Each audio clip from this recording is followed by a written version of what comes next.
Welcome back to another episode of Rift with Friends. This is episode 10. Good morning, afternoon, evening, and good night, wherever and whenever you guys are tuning in. My name's Corey. I'm joined always by my co-host, Justin. And our guest today is another member of the Secret Sauce, Houses Are Big. Hey, what's going on?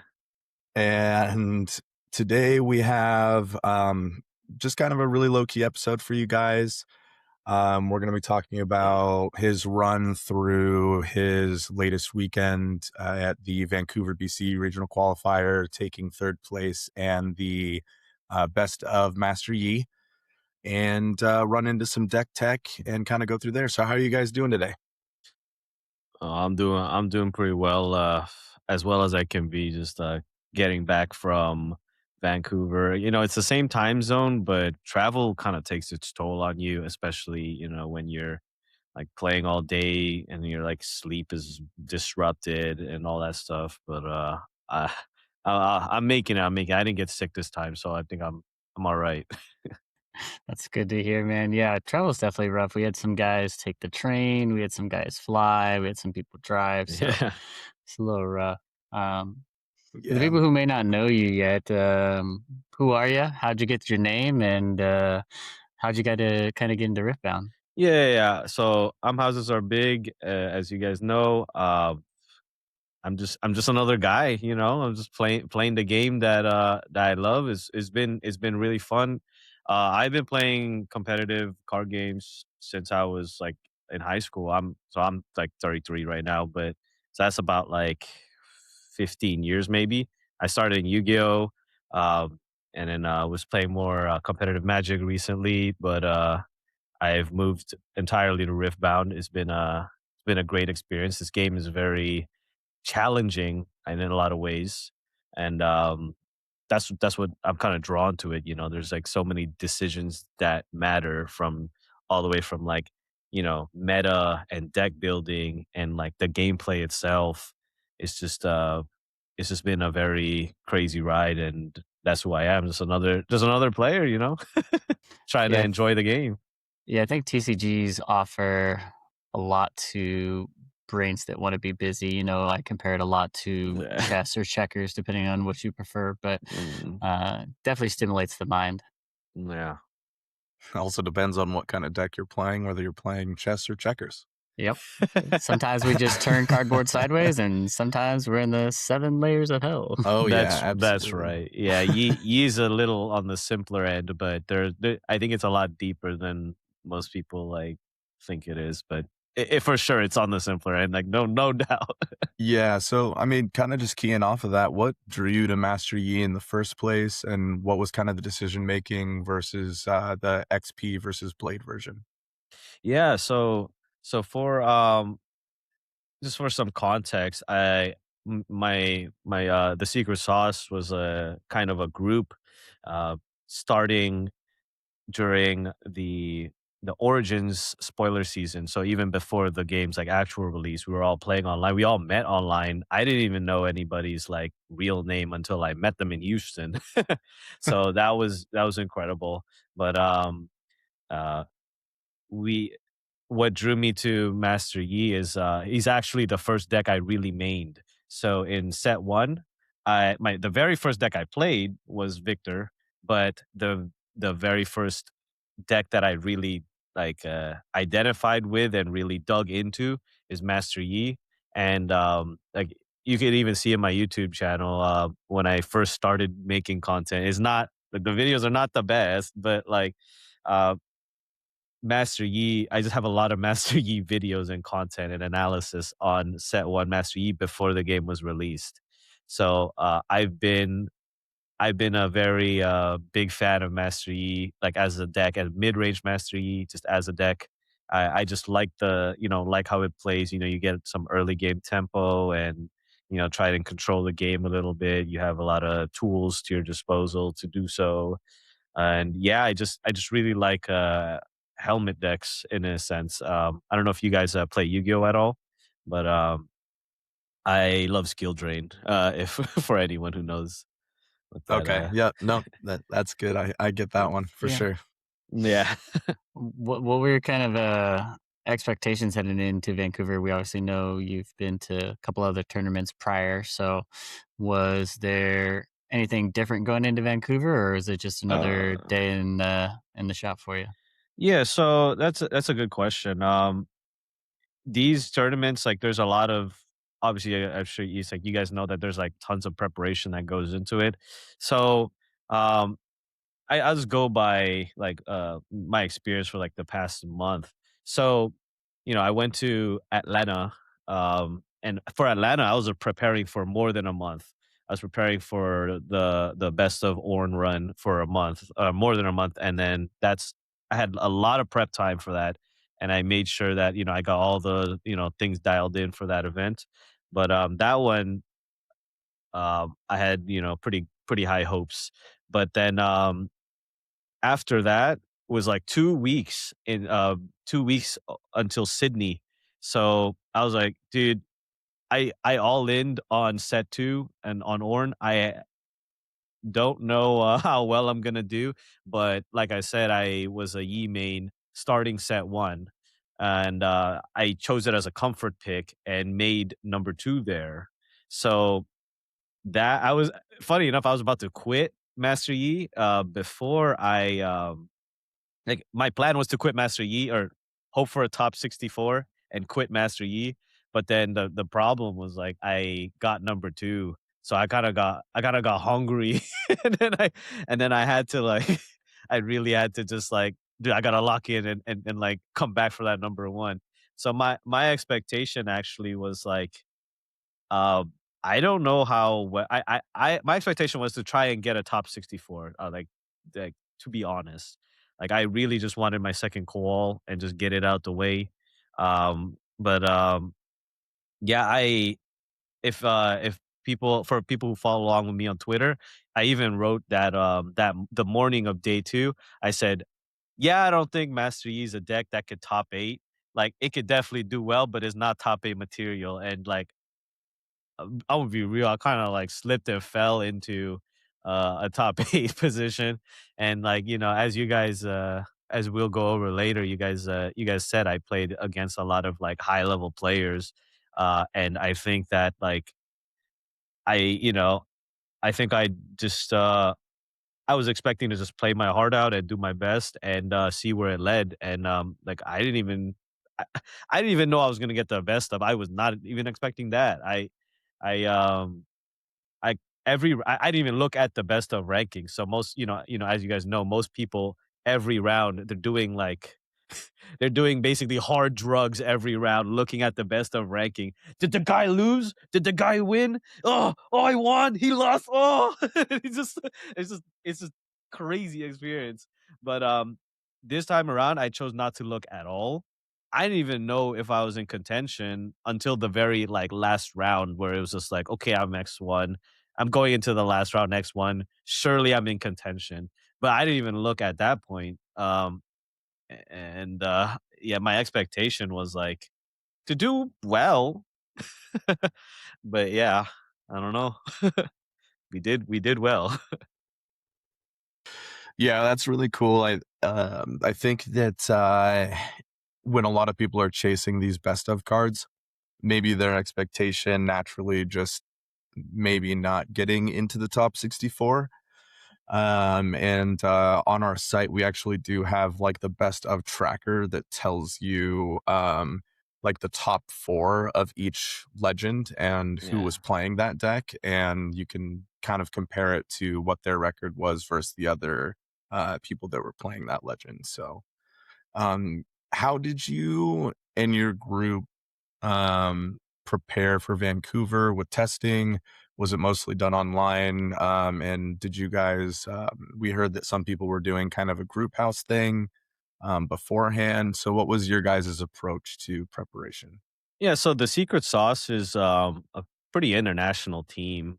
We have the Tog father. He started the entire group. He's based out of Australia. Excuse me. And we have many players from all over the place. Basically, uh, we just constantly play. We have like sometimes at times we have multiple matches going on, different Discord channels and be like, two people are playing or one guy's playing on Rift Atlas against randoms, and then two other people are like, 1v1. But yeah, the best part about having like a more international group is that there's always people playing or available throughout the day. And like me as a degenerate, I'm up at like 2 a.m. Like maybe I'll like, oh, I might go to sleep at 1:30, and then I'll be like, oh, 2 a.m. I can't really go to sleep. I'm just gonna play a game, and then I just like, who's available? And some guy from Poland is like, shout out to Gads, or he's just like, but he's a guy from Poland's like, I'm here. It's just like, all right, let's play. It's just it's very good to just like our group is very always testing. There's always somebody testing, or oftentimes like if I'm not playing, I could watch. And I think that was very helpful. And in particular for myself, um I was losing like all week leading up to Vancouver, which did not help my confidence whatsoever, but it did help me improve the deck. And that's exactly what you need. You need to lose. You need a team that was just like, that's able to really like whip you into shape for these events. And my preparation was just going 0-2, 0-2, 0-2 against Kazakhs and rethinking my life decisions. But yeah, preparation is just spamming it and analysis and having conversations with people that you can trust to give you the proper feedback that you need. Yeah, I think that's kind of one of the like harder things for kind of the solo player that's out there. It's like a lot of solo players aren't even playing online and getting reps in, right? They're just trying to get to Nexus nights. So you're playing maybe 3 to 4 games in a week. Maybe you hit Hmm. 2 Nexus nights, right?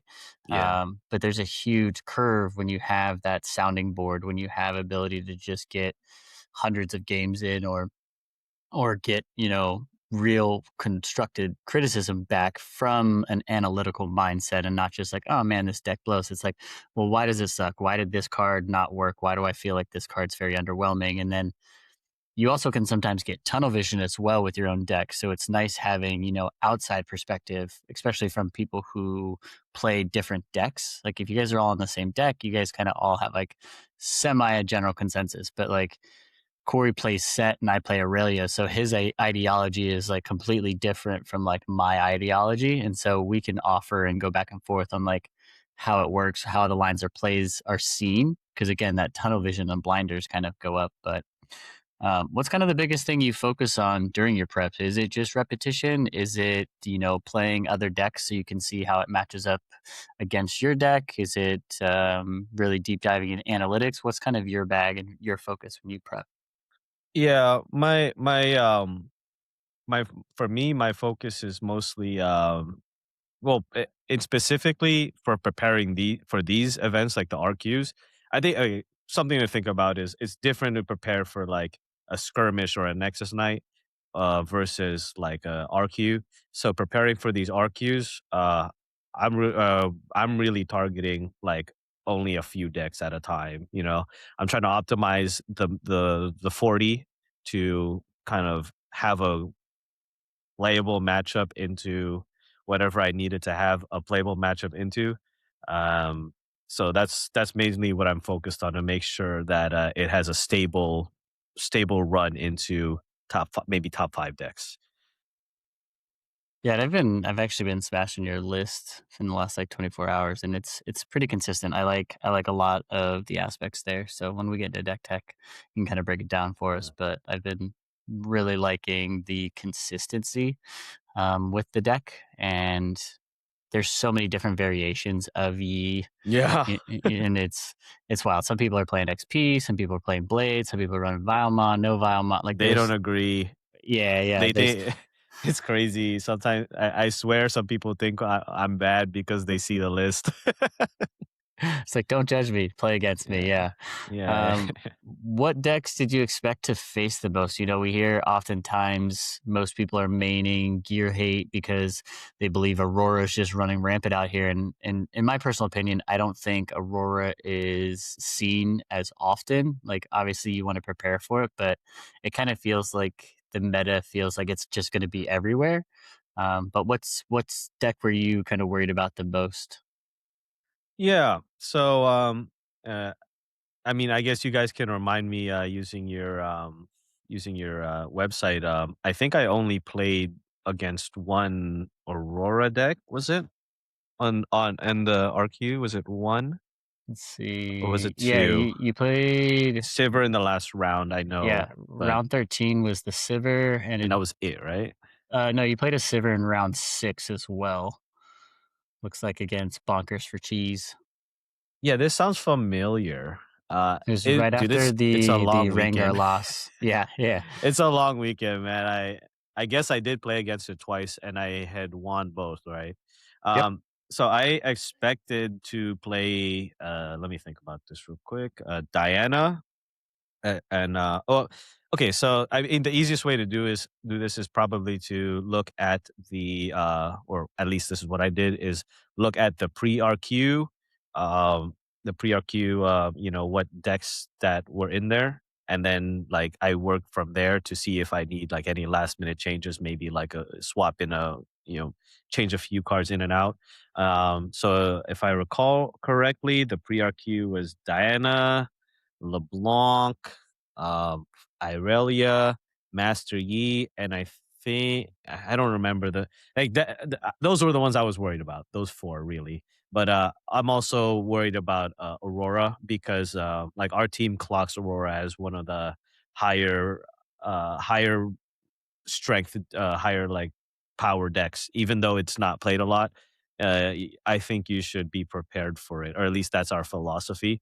Um, so that's what I was expecting to play, and, yeah, exactly, yeah, we can just leave it at that, yeah, yeah. Yeah, no, my sideboard is quite dedicated to gear hate, triple Mm, salvage, triple yeah, sabotage, double auction. So exactly. I do not play around with that. And Yep, also speaking of the pre RQ, I believe Rek'Sai ended up winning or taking first over that event. yeah. Did you have a chance to play against him or look at his deck list beforehand? And was it actually like pretty surprising to see that there was a Rek'Sai doing so well? At the You talking about the pre-RQ? Yep. Yeah, the pre-RQ, somebody asked me about that, one of my locals asked me about, like, "Hey, I went, like, 2 and 3 at the pre-RQ, uh, what do you think my chances are?" And what I said is like, dude, don't even think about the pre-RQ. Like the results are like kind of fake. You can do very well at a pre-RQ and do very poorly at the main event and vice versa. I remember so Prismat's one of the guys who was also playing before the original release of the game. He was grinding online tournaments with us, and we're very familiar with him. And like but I remember at the pre-RQ of Sydney, he was like sitting right next to me. He was like, "Man, I have a headache today. I think I lost some games I shouldn't have, and then I was just like misplaying like all the time and all this stuff." But then, as we know, he did well in Sydney, right? And it's one of those things where there's a big difference between a deck that can 5-0 for match score and a deck that can go 10-0 in match score because like them basically like you can get lucky for like 4 or 5 rounds, but like the chances that you'll get lucky for 10 rounds is like a lot lower. Excuse me. So that's why I say like the pre-RQ results mean something, but if you were to say like, oh, 5-0 deck is broken or something, that's not, I don't think how we should be looking at that. Yeah, that's very fair. So, kind of just walk us through your day. How did the tournament start out for you and the progression through it? from kind of start to where you ended up? Yeah, excuse me. Day one, honestly, it was not anything too out of the ordinary. Like for me, I like to take the games one game at a time and try to keep a kind of calm mind and just like the green domain, but a calm domain. I just like to just stay locked in. Maybe chat with some friends in between rounds, chat with my teammates, see how everyone's doing. Um, as people who follow me on Twitter know, I carry around a cooler with monsters and snacks. Just like, hey, Are you the white monster supplier? I am the white monster supplier. Yes, but yes, I just like to just hang out in between rounds. Go to the bathroom because I'm drinking monsters and that kind of deal. Just hang out, have a good time, keep a clean mind.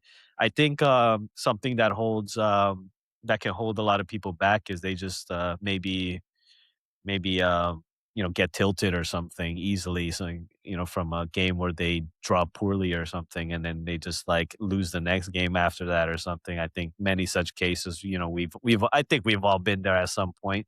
If the more tournaments you go to, you're just like you just gotta lock in. So like that's like what I was telling you guys earlier. Like during the tournament, I wasn't even looking at the best of rankings because I just wanted to stay locked in.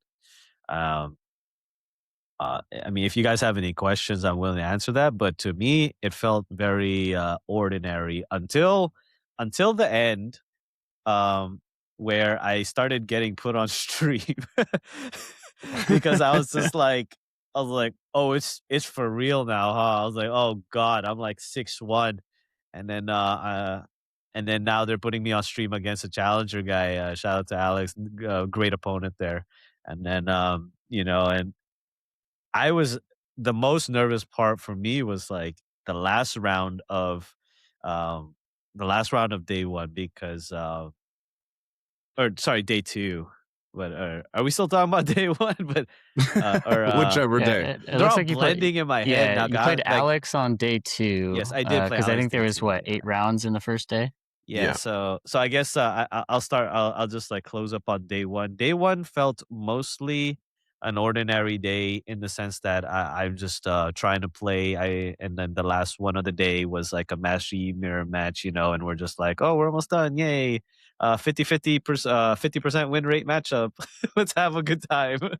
But yeah, that was day one felt like a fairly standard, like ordinary day, but as your guys website will show, day two was a lot of heaters where I had to really stay vigilant, that Yeah, they could get essentially me. from your last match in day one to your finals run, you did not play a single person that was not in the top 100.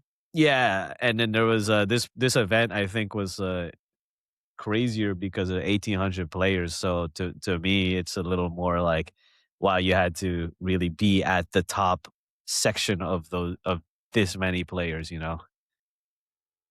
Was there a I guess who was your toughest matchup outside of the finals run? Was there anybody Uh, inside the first 2 days before you got to finals that was really tough for you?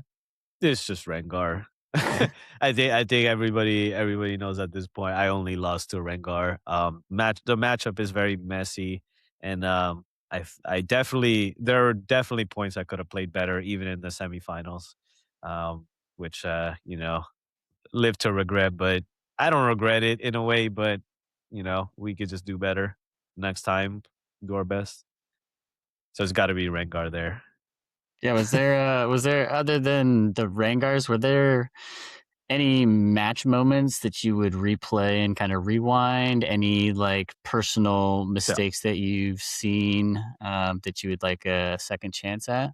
you said other than Rengar? Yeah, yeah. Uh, Not that I can think of offhand. A lot of the games I was most for the most part I was happy with in terms of like how I um executed, because my belief is that a lot of your execution should already be accounted for, like, in your preparation. And what I mean by that is, like, you should already know what you're supposed to be doing against most matchups in most, like, common situations. So I was pretty happy with my preparation into going into the event and my execution for the most part. It's one of those things where I don't know how much you guys like keep up with chess, but they have like they'll use the engine to say like how well your play was. And then like even like the highest level players will have like 98% accuracy or something Yeah. to the engine moves and stuff. And I felt like I was doing pretty well in that department. I felt like it was very high accuracy to like at least what I think would have been the optimal lines, if that answers the question. That's a really good way of looking at it. I don't think I'm a fan of chess. So I actually watch and play a little bit on the side. But it's really interesting that you can relate it to almost that percentage accuracy. And I think that's a really fun way of looking at it, where you can actually have like a comparison to this is the line that I should have been playing most of the time and kind of work that out for yourself. Was there a deck other than Yi that impressed you in your run? Maybe just like a hidden gem or just on the side, maybe a game that you were watching? Yeah. So as you see in I think the most like incredible one to me was this round 7 Vi. Um, I had the thing is I so I was what 6-1 or 5-1 going into that round, right? Mhm. Um, I was like, okay, I'm 5-1. I just lost to a Rengar, like a round ago or 2 rounds ago, and I'm about to face a 5-1 Vi, and I'm playing Master Yi, and I know like the main thing I know about Vi is that they can just kind of make the number like really big when they swing into you. And one of the things I opted out of playing in the deck was back off. So I was just like, oh, I'm like, oh, this could be very awkward. And this player is 5-1. They're doing something right, and I don't know what it is. so so that match was like was very interesting for me because I had to really like think about like what I do know and take the things that I do know and try to apply it to that game. Obviously, I ended up winning, but that game did go to game three. They were doing some really interesting stuff. They had like I one thing when I test against Red or test against Vi or whenever I play, we like mess around with it in our team. Um, there it does not look like what my opponent was playing, so I was like, a little caught off guard, and that's how we got to game three. I think. It's just the red Rengar, the new red Rengar. They accelerated it, threw a bunch of gear on it, and it's like smacking you for 12 or something. And then it just like hits, uh, legend trigger, ready, hits the other side. I was like, dude, I just lost everything in one Yeah. smack. I had no units in base, no hourglass. Like I think I just lost this game because I did like I could have played around it by conquering only one battlefield and maybe having a shot like that, but it's a little cringe on my end. It's just could have played that one better if I knew, but that's just that's one of those things where you kind of get a real tangible edge by doing things that your opponent doesn't expect. Very much so, and I think Riot pretty much gave that Red Rengar every ability known to man. It's ridiculous how much that Rengar has stacked Mhm. onto it. Yes, incredible card. Um, do you kinda wanna walk us through your main deck here, and then we can kinda jump over to sideboard and maybe touch base on what you bring in, what you take out once you get to sideboard? Yeah. So one thing is that just a note is my main deck is tailored to the battlefield specifically. So I know you guys are gonna get that section done pretty soon on your site, but yeah, the battlefields are very important for the context for this list, right? So. Um, the game one battlefield, seated power, game two battlefield, or go first battlefield is Star Spring. Go second battlefield is Emperor's Dice, and Emperor's Dice is kind of the big tech here because Love as that battlefield, by the yeah. way. It's been so nice. Oh, dude, yeah, it's insane how abusable it is because like if you look through like even just the two drops, uh, pit rookie, you bounce it back to your hand and then you buff the guy and he's 3 might. But and then a lot of people ask questions about first mate. Why three first mate? It's because like literally all three battlefields first mate abuses like a lot, right? So Emperor's Dice is the crazy one because a lot of the time you have your first mate, and then you that's your turn one play because you play Emperor's Dice going second, and then you just play first mate turn one, turn two. You move the first mate into the dice, and then you make the Sand Soldier, put it back in your hand, and then you replay the first mate, put it back, put the Sand Soldier back in your base, and then you basically just threaten the opponent to just keep like pooping out guys and then a lot of the times, or there have been like multiple games where it's just like three sand soldiers just sitting in my base, and they're just like, yeah, I couldn't really stop them because, like, for example, Irelia, they'll just play like a GA and pass and Stella Corn and pass or something. And like, what is they're gonna like sit on the thing with Stella Corn and then I could just kill it or something? Like, it- it's it's been a very interesting like it's Scuttle Crab. That's another good one there that you Get put that up. extra draw. Yeah, I've Yeah, no, been but it's abusing that a lot. worse. It's worse because it's a 0 might unit. So like it moves in is a scuttle this little unassuming scuttle crab just walks in and then it becomes a 2 might unit and then you get your draw. So there's defending for 4. So your opponent kind of gets punished for not like doing something there. And then, even, like, let's say they put the Irelia puts their own Scuttle Crab on it, and then if they don't bounce it back, then you can just buff it with Pit Rookie, and it's like, run it over. It's just funny. It's just a bunch of little funny interactions that the deck has, but, I think I really, I really cooked there in the sense that, like, everything kinda meshes together to form this Mhm. coherent, like, abusing each other's stuff. Yeah, I think the surprise for me was seeing you pull out the one primal strength. That was really nice. Like obviously we have to worry a little bit about like being defied and whatnot, but I That's don't think fake. most That's most fake. people Yeah. expect a primal strength. They're like, oh, they'll just give it discipline or a punch first. It's like, nah, Yeah. friend. That's exactly. Yeah, a lot of people ask me about this, and honestly, it's like a 4th copy of Punch First, but better in some situations, it's straight better. But a lot of the time, it's just like the main utility of it is, it's a 4th copy of Punch First. There are a lot of, like, niche scenarios, um, that are like, it had to be primal, but, like, most of the time, like, it functions as, just a 4th copy, and, a lot of matchups, you kinda just need he's like, "Oh, dude, I woulda won if I had punch first, but I don't." And then, now I lose, like, there's a lot of those situations, many such cases, so Well, that's and the why I extra like him. might definitely helps too. I mean, there's situations where a punch on a Rengar might get me to 11, but I might need that extra 2, right? They have a couple of dudes Exactly. on there, and we know with this set, we've seen a lot of rise of like kind of mid-range fatties that get even Yeah, might fatter, right? matters. Yeah, my Yeah, yeah. number matters, number too big.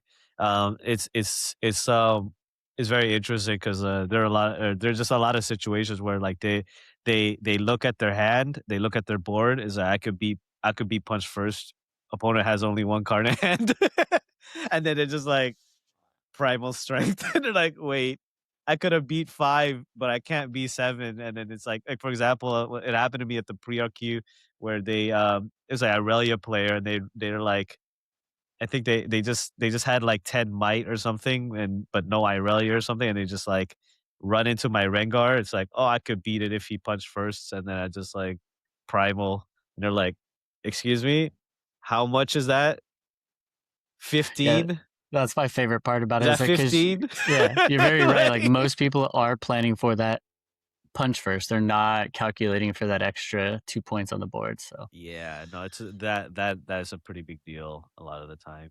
And do you want another card I get or some other cards I get asked about a lot are Challenge and Grim Resolve. Grim Resolve is like kind of just like a mini version of that punch first, or sorry, that primal, where it's like it hits these weird breakpoints. Like for example, if you have a lonely poro and in the mirror match your opponent has a lonely poro, like the grim resolve will allow you to like straight win that combat instead of just tying. There are these like weird situations where that +1 might makes a big difference, and I think some of my stream matches might have demonstrated some of those situations. I'm not Hmm. 100% sure, but yeah, the Definitely. the grim resolve is a good one, and the challenge is like when you want to hit something that you don't want moving, like Hui is like the biggest example, or like the Azir chosen champion, yellow Azir. Yep. But yeah, and and if you play it smart too, like having that at action speed, you can kind of do some nutty things. Like on stream against Sam, I ended up like I had a 7 my E with Grim Resolve on it, and then I moved it into a battlefield, and then I was like threatening a trade, like a full trade, and then he flipped up a hidden card, and then I just challenged the Yi to the base, or I challenged Yi to his Darius in base, so that it had 5 damage on it, and it's still trading 7's worth. So I think there's just like a lot of like it's a very strong card in very specific circumstances, and I wanted to have that one of option in there to kind of just have some outplay potential. Yeah, I like it, man. Do you want Mhm. to maybe kind of give us some sideboard tech, kind of what you bring in and what you take out for some of your matchups? Yeah, this one's a little more complicated. I'll be going over it in when I make the metafy for this one, but a lot of it is like you need to figure out like exactly what your precise win con is against each deck, and take out the stuff that like does not contribute to it. Like for example, like something excuse me, something people will ask me about the Aurora matchup is like, what to take out, and it's like, dude, I just take out like Ruin Runner because like it's too slow. This card just costs too much against them, and then the questions are like, oh, why isn't this card good against Elder Dragon? And it's like, well, yes, but like I don't wanna pay 6 for this. Like, it's one of those things where you just need to really figure out, like, what comes out, and, yeah, so Akshan comes out a lot, and, Primal Strength also comes out, like, half of the time, depending on the matchup, because, like, it's a very good game 1, like, powerhouse, but, like, game 2, sometimes some matchups like don't come down to the number too big as much as other matchups, right? So, like for example, like well, Aurora, I keep it in because there are specific breakpoints. So, like you take out the cards that don't hit the breakpoints that you care about, right? Like on my stream match against is it Ryan Ferris, I believe, the last round of the day. Yep. He was on Aurora. I keep in primal. I think I take out a punch, but I keep in primal against Aurora, Silver Aurora, because what ends up happening is I get the first mate, and then I put a primal on it, and it ties with the elder. But I couldn't do that with punch first. so like the 7 is more significant in like certain matchups than it is in others. So it's all just a matter of tuning to make sure. Like Grim Resolve 2 is like I discussed. Sometimes you need this extra might to get over certain breakpoints, but certain humps. But a lot of times too, some matchups like don't come down to the numbers. They come down to like card advantage or posturing or some other factor that is like not important to have this 3 might. How are you like in Alpha Strike? I noticed you only run kind of one of. Did you find it useful at all over your tournament run?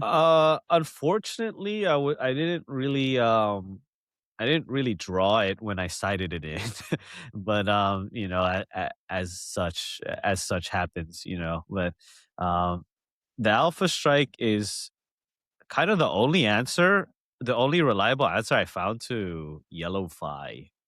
Um, it's just weird. Like I don't know how to explain it. The card, it's good against yellow Vi in particular because you know how our stun works.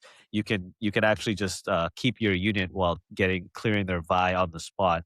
The other answer to yellow Vi is like Ruin Runner, but like I don't really like having Ruin Runner in against the decks that have Vi. It's just a weird like thing that happens there. Um, um, but yeah, Alpha Strike's also good against decks that go wide like Azir. So it effectively doubles your might if you want to look at it that way. So say you have like an Akshan with a BF sword on a battlefield, and then this happened to me in Sydney where I had an Akshan and a BF sword on a Trifarian war camp, and then I had Alpha Strike in my hand. Opponent had no idea, obviously, but they basically just like have a big board in the back, and I'm just like, "Dude, I don't think you could clear this." And I just like put the action with the VS Sword, it's 10 might, and then opponent sends in 21 might because they just send in all their sad soldiers, all the recruits that they made off of the eye, and then their eye triggers makes another one, all that stuff. And then it was like he's like, okay, 21. And I said like Alpha Strike, kill 10 worth. He's like, he picked up the card. He's like, I don't know what this does. And then I think he called the judge or something for like just the text or something, or like ask a question about the card. He's like, "Oh, so now I have like 9 or something." Or it was just very, or yeah, he said it 19 into the 20. And then I killed 10 worth and he only had 9 left. That's what happened. And then he's just like, "Oh, I," and he had like a sad soldier in base too, which was insane. He's like, "Oh, I needed to send this in, huh?" And I was just like, "Yeah." Because he was concerned about like points on the other side or something. Like there was like a compelling reason for him to keep it there. And it was just a very weird, like, yeah, I wasn't thinking about that. I guess I just lost this combat. Yeah, I think that there's the text on the card is it's a little bit confusing. A lot of people Yeah. don't know that you can, like, the way that the damage spreads. Oh You yeah. can, it's because it says spread the damage across all units, but you don't actually have to spread it across. That you can just like target and then Yeah. deal max damage to one, or Yes. however you want to like Yeah. play it around. But do you think that Master Yi is a harder deck to pilot than people realize it is? And if so, do you think it's more new player friendly or more experienced player friendly? Yeah. I think Master Yi is a deck that is very simple to play in the sense that you can do pretty well with it and make a lot of mistakes on the way, and it's very forgiving in that sense. But to play it at like we were discussing earlier, to play it at 100% accuracy, I think is like a whole different story. There's a lot of combats where like you should just let the guy die. But then you kind of just like have a punch first in your hand. It's like, why do I need to let him die? You know, there's a lot of these weird like situations that come up where it can sometimes be the difference between like a point that you should have or shouldn't have, and then or like a unit that like should have died or should have lived, and like as illustrated in my my semifinal match against Sam, I think I threw that. I think I threw that game, the game 3. But it's one of those where I should have just let it die and then get him on the crackback. But I don't know. I was like halfway there in the assessment process, but then I got like sidelined by thinking about like a different card I was playing around, and then we took the wrong line. But it's one of those things where I think to play the deck at 100% optimal uh, is very difficult, but to get good results from it, solid results from it for playing it like decent, I think is like I think the deck is very good for that. I would recommend it as a starter, as like a deck for beginners because it's very simple. Is the number too big? Okay, I win the combat. Is the number not too big? Yeah, okay, he's dead. Like there's no weird like, oh, you drew a card, this goes on the chain, and then this goes this, and then okay, I need to hold priority for this thing, blah blah blah. Like you don't need to do too much, too many game actions to achieve the outcomes that you want. You just need to do the right game actions. But some, oh, go ahead. Yeah. Oh no, you're good. You're good. No, no, Oh, that's a summary. That's a summary. That's pretty uh, good. Yeah, yeah. so it's kind of like the deck floor versus the ceiling, right? Yeah, like the Um, performance floor for the deck is pretty high.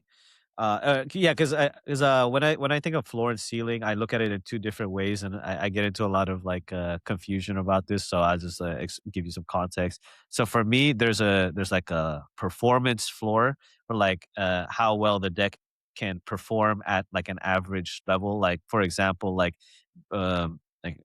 as like a Silver Aurora can kind of do really poorly if they just brick, right? But then they could just like completely give you an unplayable game state on the top end. And that is just like literally like you could just draw, like you could draw like your next four draws can like you can choose cards from your deck and you still can't beat like the random stuff that I'm drawing for the next four turns.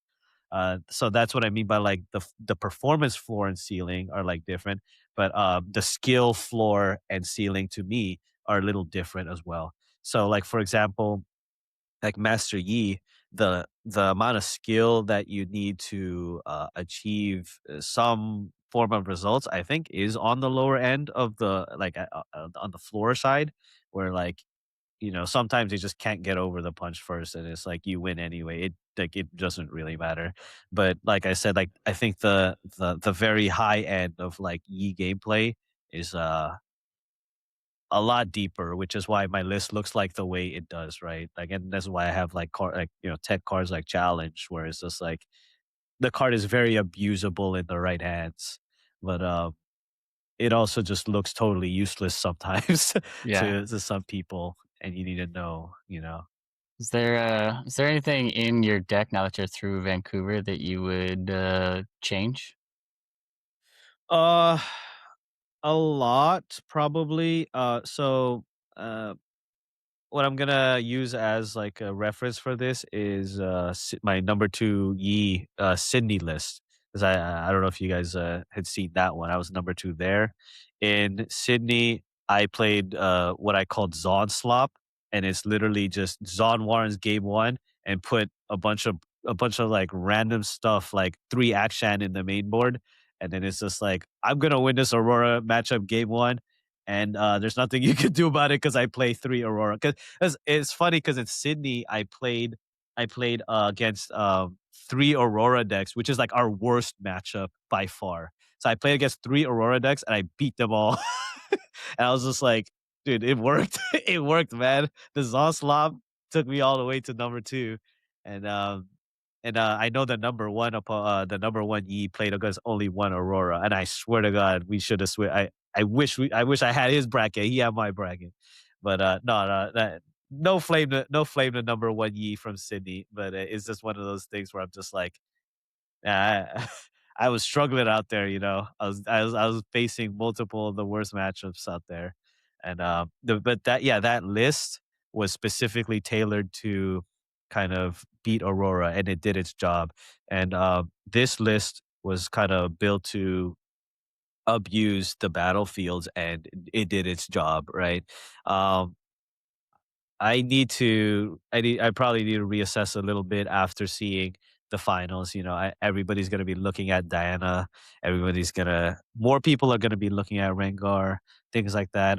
And since I lost to Rengar twice, I need to be careful, right? Like I can't just be going easy there. So That is a I mighty kitty, by the way. That's right.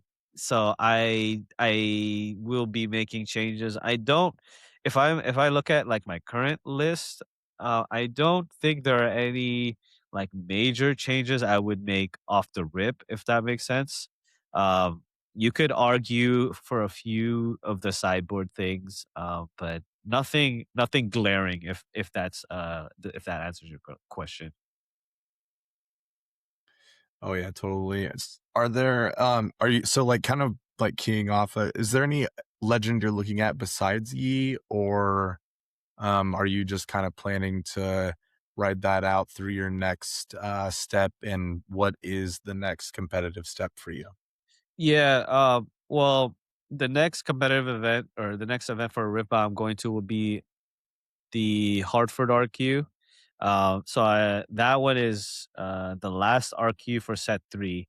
So it looks like I'm kind of just stuck playing Master Yi now that I've done well with it. But it's one of those things that just happens.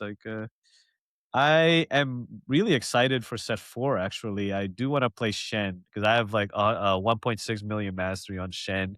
I'm not good. I'm like peak emerald, but like I enjoy the champion a lot in league, and just his he's just a cool champion. Like lore wise, I just like very I kind of identify with his vibe, So I'm very excited Yep. to play him in set four. Whether he, dude, if even if he's like tier four dog water champion, dude, I'm gonna solve it and I'm gonna like try and take it to its like fullest potential. So I'm very excited for that. And green Yeah, yellow is kind of like a mid it's gonna be pair, so honestly. nasty. It's gonna be Yeah. so nasty. You get kill spells and you get like counter spells. It's Like, get very out of here. weird. I actually think green yellow is a weak pair. I think Azir is a strong deck, but it's strong because it's Azir, not because it's in green yellow. If that makes sense. There, Yeah, yeah. His like mechanics are kind of nutty. yes, it's a very strong deck. Shout out to Rocco. Dude, I met him in I met him for the first time in where was that? In Vancouver, and it was very nice guy. But yeah, he's killing it on his ear, and the Super deck is consistent. Yeah, we're yes. looking at his stats, and it's like he's getting there pretty much almost every time. At least top 32, top He's a 64. killer. Yeah, he's a Yeah, killer. And Azir is a great deck. I it's actually Azir's actually the deck my backup deck that I brought to both Sydney and Vancouver. So that's how much I believe in the deck.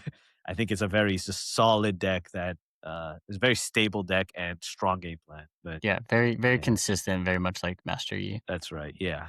If you had to pick a favorite card in Riftbound, what would that be?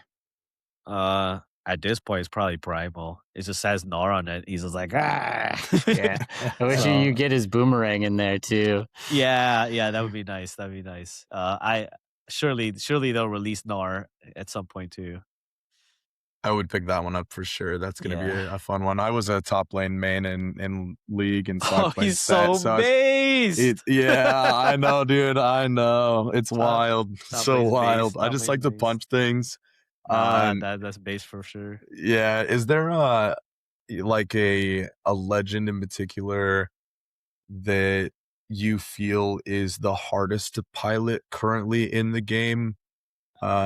Besides, and when I say the hardest to pilot, I don't mean like Garen being impossible to play.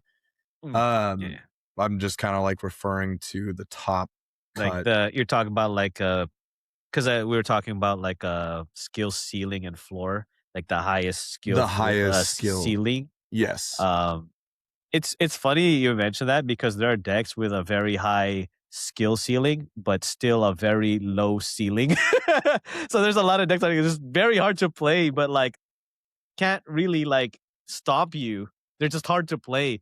Like set one Yasuo. Shout out to my teammate Gale Wins. Like that was a deck that we described as like, dude, this deck is like ridiculously hard to play, and like one mistake will just ruin your entire match. And but it also isn't that good. Like, but I think a deck with a great blend of like hard to play and really could do well, I think could be like is generally just blurple decks like blue purple, but right now is Ezreal. We're testing shout out to my teammate Yudo. He's he's been testing Ezreal and we were just going over it out and we're just like I would say we were testing earlier this week or when I got back, I was just like, dude, this seems deterministic that like I just lose eventually. Like it didn't matter like what my game actions were. It's the But slow death. Yeah, yeah, but the problem that we were discussing too is that like okay, so but like another thing to think about is we're at like turn 12. Like literally all your game actions need to be like 5 seconds of thinking or less. Like there's no and the thing is like that's what I mean by the skill ceiling is like really high is because like to get to that point, you need to be on top of everything at every point in time for 13 whole rounds. There's like very little room for error. Like we were going over like we were VOD reviewing like a match that we did like 2 days ago, and it was just like, yeah, he went wrong on like turn 5, and it like messed up his or I think he like messed up a line on turn 4, and it just like messed up his line in like turn 8 or something. And it was just like these cascading like failures of like you mess one thing up, and you're gonna have a bad time and probably lose. But the thing is, like, you also need to do it within 5 seconds, or else you're going to time. Yep. And if you go to Yeah. time, you're running your deep run into 13 rounds is like messed up, or like you're done. So I think blue purple. I think Diana seems like a very difficult deck to pilot well, and honestly, any deck with traveling merchant, man, like that card just stack deck traveling merchant. You need to know exactly what you're doing, because many such cases where you stack deck something in like turn 3, and you're like turn 6, you're like, oh, I took the wrong one, didn't I? Like it's stuff like that where it's I think the purple region tends to be where it is, and blue purple in particular. It just like tends to have those things. That's a really solid answer. And shout out to those Blurple players out there, I suppose. Never been a fan of it myself, but speaking of shout outs, is there anybody you'd like to shout out to kind of wrap us up? Testing partners, community, any social media you'd like to plug? Now's the time before Justin takes us out. Yeah. So just a quick plug. Shout out to my team, the Secret Sauce international team. We're testing all the time internally, and they've been very helpful in terms of like providing the feedback that I need to make the deck into the best version that I can. Starting with the best of Orn, they were there for me all the way up to here, the best of Yi. They've been incredible. Everybody is like ridiculously smart in there. But yeah, so there's my advertisement for my team. We will be releasing our team Metafy soon. We're looking to have my best of Yi guide in there, best of Lilia from Gale Wins at Vancouver, best of Poppy from No Veggies. I'm not 100% sure. I'm pretty sure he's doing one, but it's stuff like that where we're gonna be releasing a lot of great content over the upcoming time playing Riftbound. And yeah, that's mostly it there. Cool. Well, I appreciate your time as always. That's going to wrap us up here on episode 10 of Riff with Friends. And huge thank you to Houses Are Big for joining us and sharing his journey through the Vancouver Regional Qualifier and his approach to Master Yi. And the lessons that he's learned competing at the highest level of Riftbound. It does take a lot of grinding out there that I don't think people get to see. If you enjoyed this conversation, be sure to like, subscribe. Go ahead and find TSS wherever they are on socials. Check out their Metafy decks. And until next time, keep testing, keep improving, and we'll see you on the Rift.